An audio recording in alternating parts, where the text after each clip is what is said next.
نزل القرآن. السلام علیکم ورحمۃ اللہ وبرکاتہ. الحمد للہ رب العالمین والصلاة والسلام علی رسولہ الکریم وعلی آلہ وصحبہ اجمعین. رمضان کا آخری عشرہ شروع ہونے والا ہے. یہ جہنم سے آزادی کا عشرہ ہے. پہلا رحمت، دوسرا مغفرت اور تیسرا جہنم سے آزادی. آج 17واں روزہ ہے. اس دن یعنی 17ویں روزے یوم بدر ہے. آج جمعہ تو نہیں ہے، بدھ ہے، لیکن جنگ بدر، غزوہ بدر، یہ 17 رمضان المبارک بروز جمعہ اسلامی تاریخ کا سب سے عظیم، سب سے اہم اور سب سے بڑا واقعہ پیش آیا. 12 رمضان المبارک کو آپ مدینہ سے نکلے اور 17 کو یہ بہت عظیم الشان معرکہ رونما ہوا، جس میں اللہ تعالیٰ نے اپنی قدرت کاملہ کے ساتھ اپنی غیبی تائید کو ظاہر فرمایا اور اہل ایمان کے حق پر ہونے کو مدلل فرمایا. اور قریش مکہ جو کہتے تھے کدھر ہے تمہارا اللہ اور کہاں ہے اس کی غیبی مددیں، دکھاؤ دکھاؤ، تو اللہ نے بدر میں اس طرح نظام بنایا کہ یہ بتایا ہی نہیں کہ ابو جہل 1000 کا لشکر لے کر آ رہا ہے.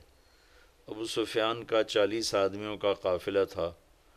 اس کو پکڑنے اور ان کا مال ضبط کرنے کے لیے یہ حضرات نکلے 313. اور یہ عجب مناسبت اور موافقت ہے کہ صحابہ 1,24,000 ہیں اور انبیاء علیہ السلام بھی 1,24,000 ہیں. پھر انبیاء میں رسول 313 ہیں اور جنگ بدر کے صحابہ بھی 313 ہے. یہ مناسبت میرے اللہ نے قائم فرمائی. اور جیسے انبیاء میں رسول سب سے اعلیٰ اور سب سے افضل ہیں، ایسے ہی جنگ بدر کے صحابہ 313، 1,24,000 صحابہ ان تمام میں افضل ہیں. بلکہ ایک اور حدیث پیش کرتا ہوں. جبریل نے ایک دفعہ اللہ کے نبی سے عرض کی، یا رسول اللہ، آپ کے صحابہ میں سب سے افضل کون ہیں؟ تو آپ نے ارشاد فرمایا کہ جو جنگ بدر کے شریک ہیں وہ سب سے افضل ہیں. تو جبریل نے عرض کی، یا رسول اللہ، ملائکہ میں، فرشتوں میں جن فرشتوں نے جنگ بدر میں شرکت کی وہ 7 آسمان کے فرشتوں میں سب سے اعلیٰ اور سب سے افضل فرشتے ہیں. اس کو اللہ تبارک و تعالیٰ نے ایک معجزاتی معرکہ بنایا، ظاہر فرمایا. سارے لشکر میں 2 گھوڑے تھے، 8 تلواریں تھیں، 60 نیزے تھے، اور سامنے 300 سوار تھے، 700 تلواریں تھیں. سب نیزہ بردار تھے، تیر انداز تھے، پورے کیل کانٹے سے لیس ہو کر آئے تھے. اور یہاں پتہ ہی نہیں تھا کہ آگے مقابلہ کس سے ہو رہا ہے. تو جب جمع آمنا سامنا ہوا تو پھر آپ نے صحابہ سے رائے لی کہ بھائی اب بتاؤ اب کیا کیا جائے. تو ابوبکر رضی اللہ تعالیٰ عنہ نے کھڑے ہو کے عرض کی، یا رسول اللہ، ہم آپ کے ساتھ ہیں، جو آپ فرمائیں گے اسی کے مطابق ہوگا. آپ نے پھر دوبارہ فرمایا، یا بتاؤ بھائی کیا کیا جائے.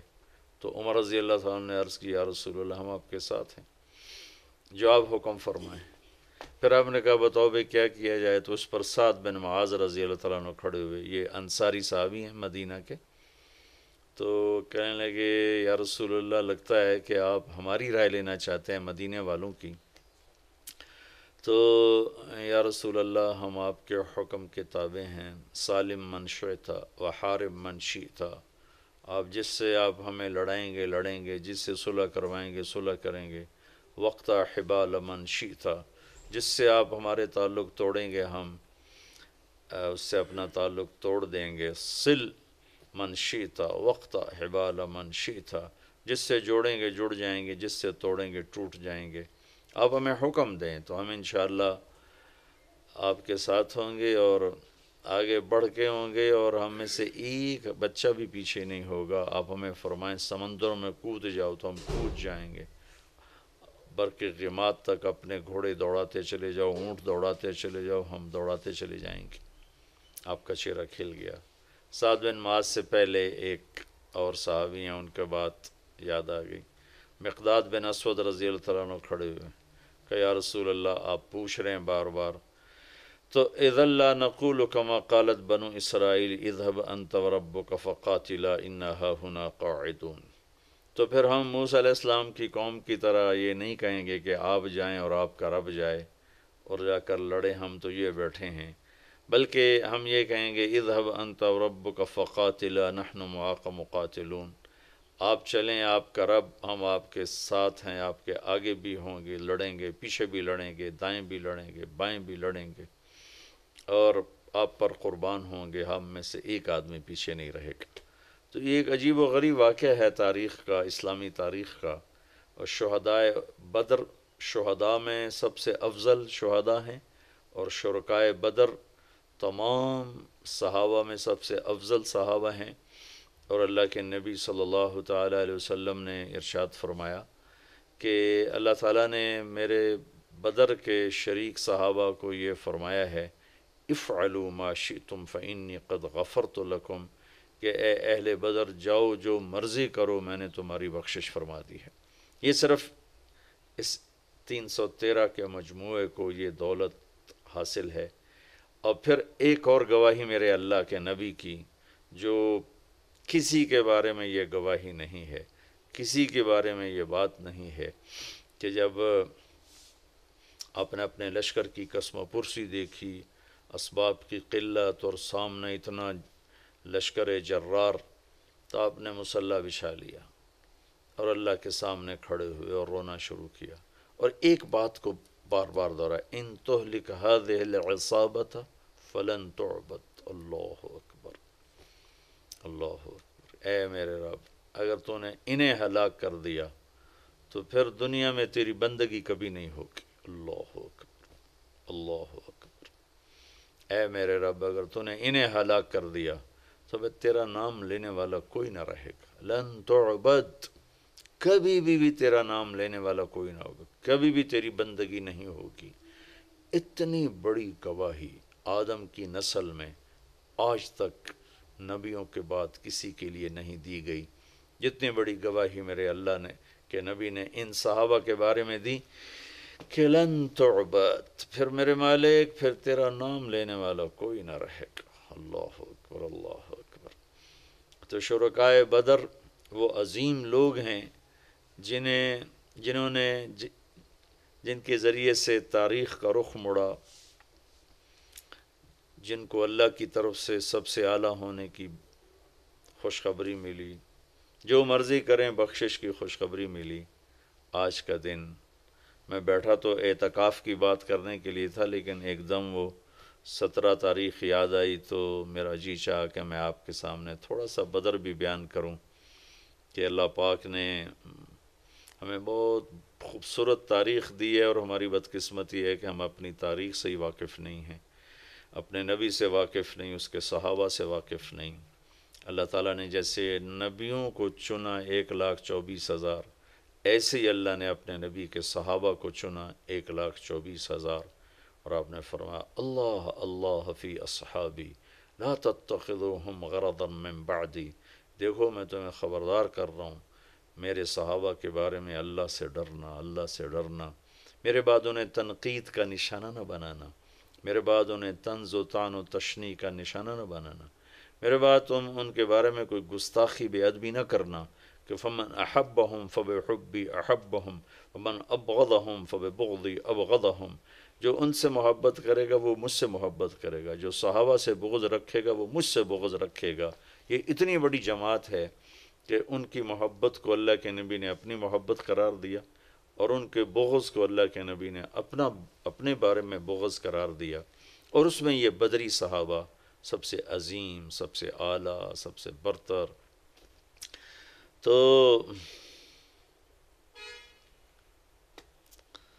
اللہ تعالیٰ نے اپنی قدرت کو دکھایا کہ 313 کے ذریعے سے 1000 کو شکست ہوئی. لشکر آمنے سامنے تھے اور اللہ کے نبی جھونپڑی میں، اب جس کو عریش کا، آج کل وہاں ایک مسجد ہے، مسجد عریش، بہت بڑی مسجد ہے، وہاں ایک جھونپڑا تھا جس میں اللہ کے نبی قیام فرماتے اور ابوبکر صدیق ننگی تلوار لے کر پہرا دے رہے تھے، اور اللہ کا نبی روتے جا رہے تھے، روتے جا رہے تھے، روتے جا رہے تھے.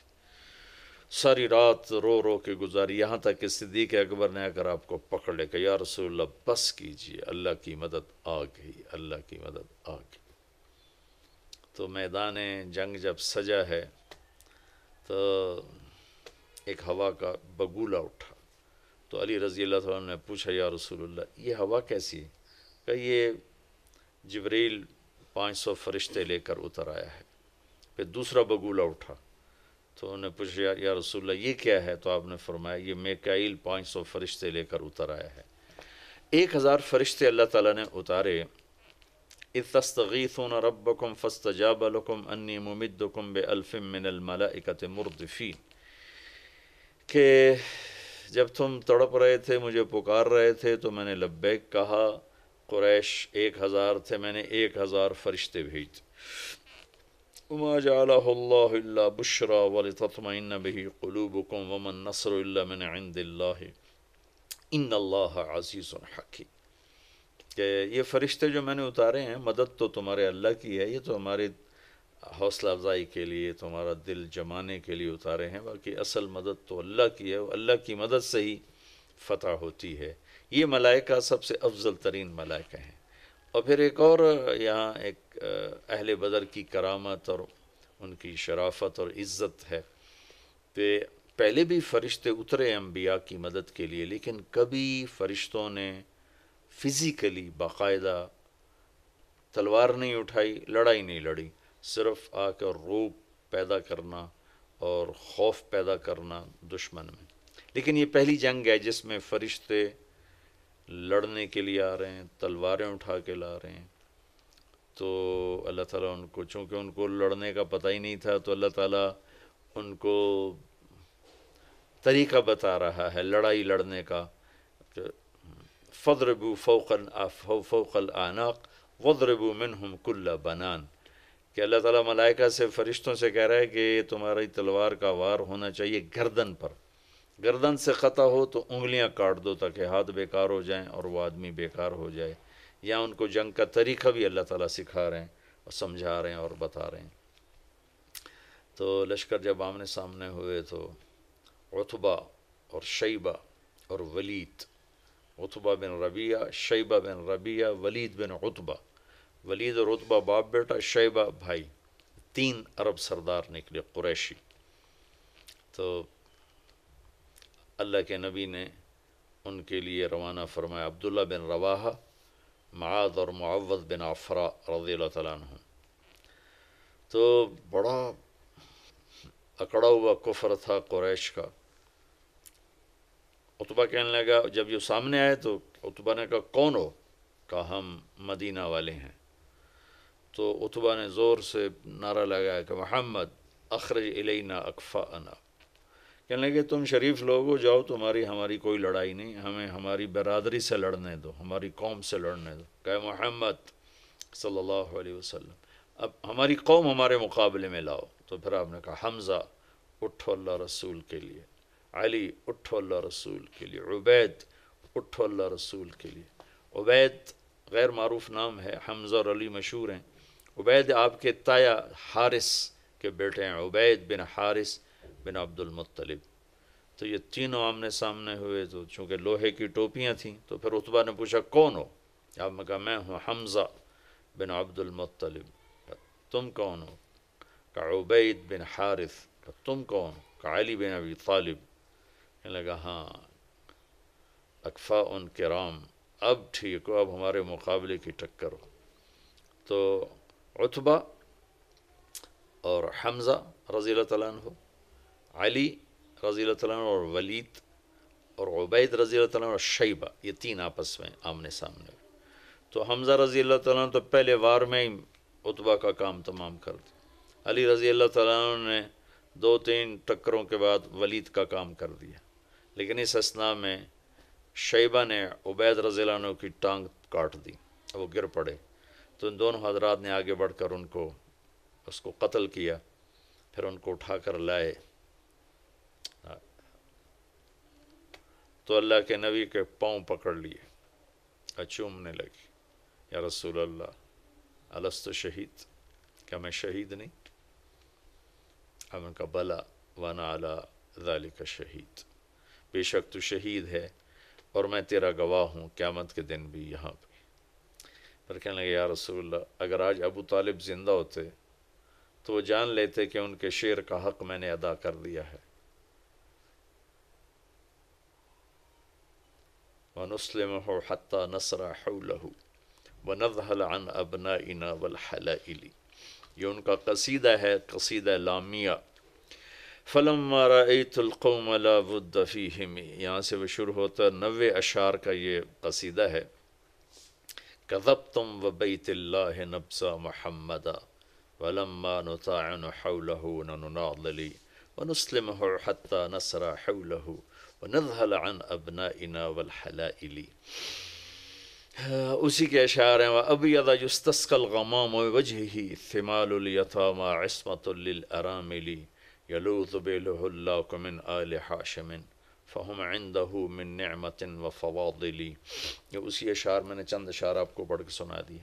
تو وہ ایک شعر اس موقع کا تھا اور یہ اس موقع پہ فٹ آ رہا تھا، جو اس وقت شیب ابی طالب میں ابو طالب نے فرمایا تھا کہ اللہ کی قسم تم جھوٹ بولتے ہو کہ ہم محمد کو تمہارے حوالے کر دیں گے اور اسے اکیلا چھوڑ دیں گے۔ ہاں ہاں، ایک راستہ ہے اس تک پہنچنے کا، تم پہنچ سکتے ہو اس وقت جب ہم سب کی لاشیں اس کے چاروں طرف بکھری ہوئی ہوں گی اور ہمارے سر تن سے جدا ہوں گے اور ہمارے جسم بوٹی بوٹی ہوں گے، اس کے بعد پھر ہم بھی بے بس اور لاچار ہوں گے، اس کے بعد تم میرے بھتیجے تک پہنچ سکو تو پہنچ سکو، اس سے پہلے نہیں پہنچ سکتے۔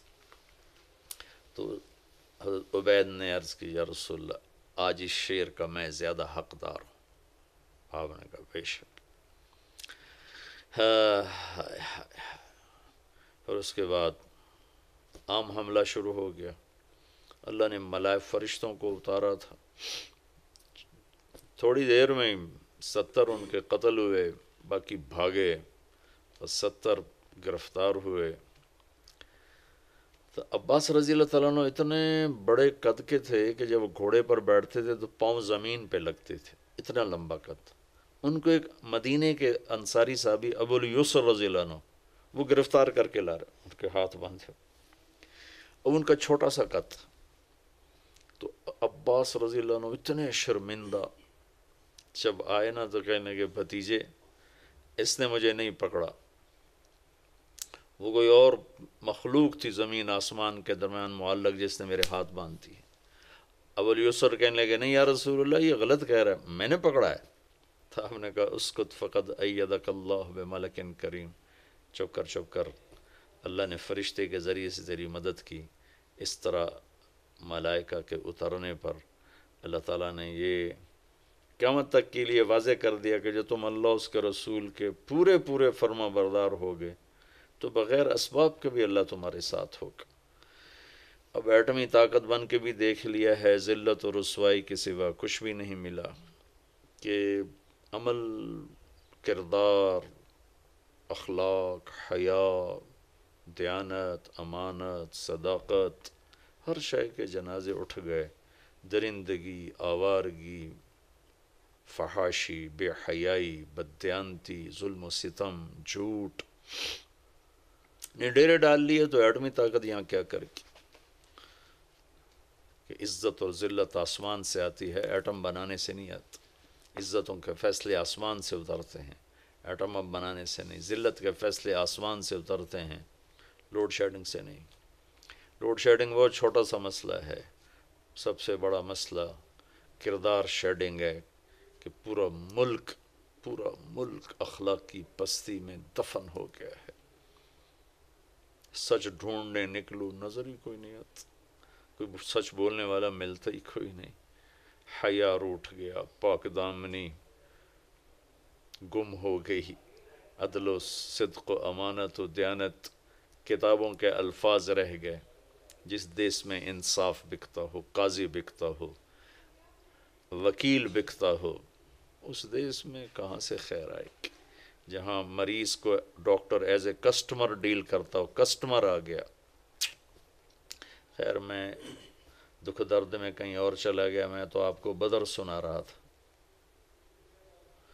عبید رضی اللہ تعالیٰ عنہ کا 3 دن کے بعد انتقال ہوا، پھر ان کو آگے جا کر ایک جگہ دفن کیا گیا. سن 2000 میں ایک عرب دوست کو لے کر وہ اس صحرا میں پہنچا تھا جہاں عبید رضی اللہ تعالیٰ عنہ کی قبر تھی. اور وہ بدو تھا تو وہ جانتا بھی تھا، ویسے تو وہاں کچھ پتہ نہیں لگ رہا تھا، لیکن وہ مجھے قبر تک لے گیا کہ یہ حضرت عبید رضی اللہ تعالیٰ عنہ کی قبر ہے. ایک دفعہ آپ کا اس وادی سے کسی اور وقت میں گزر ہوا تو خوشبو اٹھی، مہک گئی وادی. تو صحابہ نے عرض کی یا رسول اللہ یہ کیسی خوشبو ہے؟ تو آپ نے فرمایا تمہیں خبر نہیں، یہاں عبید کی قبر ہے، یہ وہاں سے خوشبو آ رہی. تو یہ تھوڑا سا میں نے آپ کو بدر کا بتایا، نقشہ بھی، خلاصہ بھی، واقعہ بھی. بدر آج کے دن ہوا تھا 17 رمضان المبارک. دن جمعہ کا تھا. آج بدھ ہے. اپنی تاریخ ضرور پڑھیں، اپنے نبی کی سیرت ضرور پڑھیں، صحابہ کی زندگی ضرور پڑھیں. آپ کے سامنے دین کی خوبصورت شکل آئے گی. چونکہ آج فرقہ واریت نے اور تعصب نے اندھا کر دیا ہے. آپ صرف قرآن کا ترجمہ پڑھ لیں، اللہ کے نبی کی سیرت پڑھ لیں، صحابہ کی سیرت پڑھ لیں، آپ پر دین واضح ہو جائے گا. اللہ تعالی ہمیں عمل کی توفیق بخشے.